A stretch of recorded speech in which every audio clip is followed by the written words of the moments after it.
It's really a shame how the once credible Congressional Black Caucus, CBC, has degenerated into being a puppet of the Democratic Party and its interests, not those of its black constituents.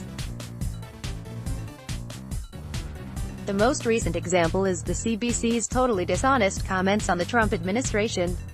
Its Dec. 19 press release stated in part, "Black people have lost a lot since President Trump was sworn into office." The list of regressive and racist policies proposed by Donald Trump's administration is long and sad. To add insult to injury, he has never championed a single policy or program for black people. What an outright lie. The CBC is being dishonest with its own black constituents. Here are the facts. On unemployment, the Trump economy has reduced the black unemployment rate to record lows, averaging 5.4% over the past 4 months.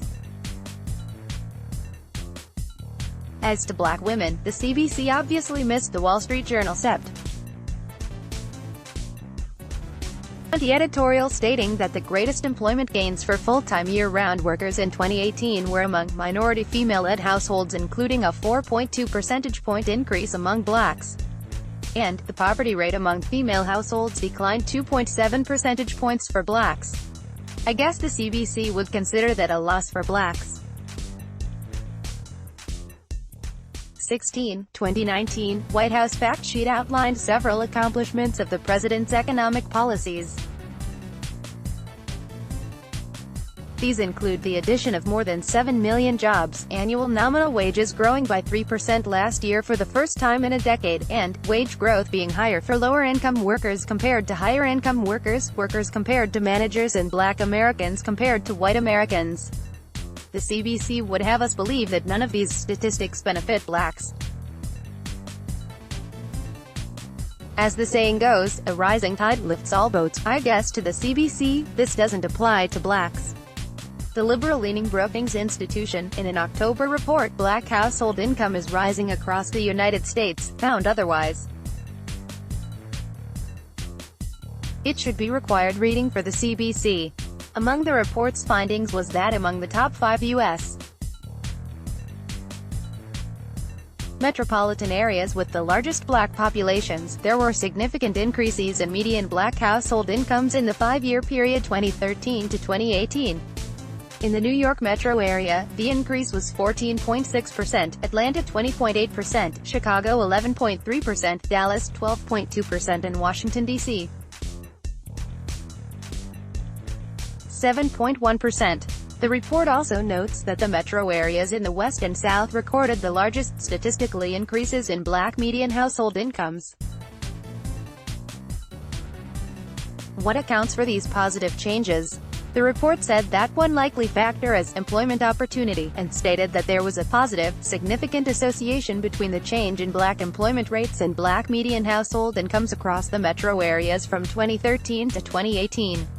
The CBC would have you believe that these increases in income and the decrease in unemployment of blacks is because Trump inherited Obama's economy. What a joke. There is no way the economic gains we have seen since the president came into office would have occurred with the Obama and the Democrats' tax, spend and regulate philosophy of government. The success we are experiencing is because of the president's, not Obama's, policies. Trump's tax cuts continue to bring tax relief to American small businesses, thereby boosting disposable income for most households. His actions reducing the scope and cost of federal regulations have been an essential ingredient in the increase in new jobs, rising wages, and low unemployment. I guess the CBC would call these policies racist and regressive, and of no benefit to black Americans.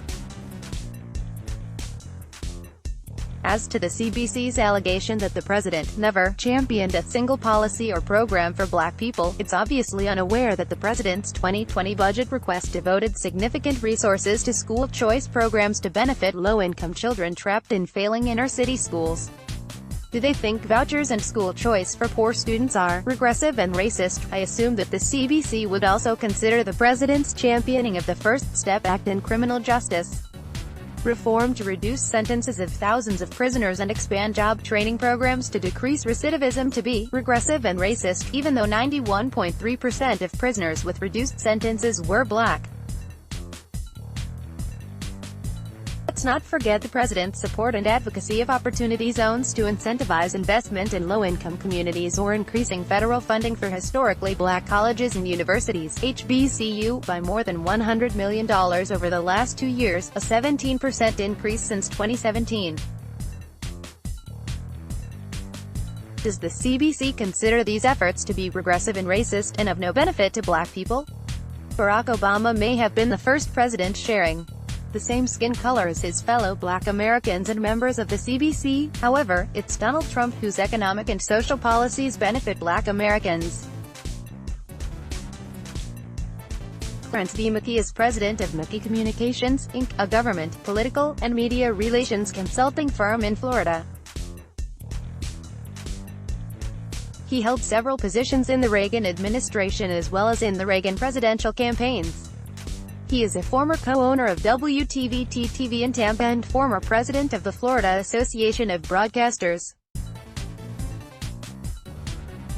Read more of his reports, go here now. Let's block ads. Why?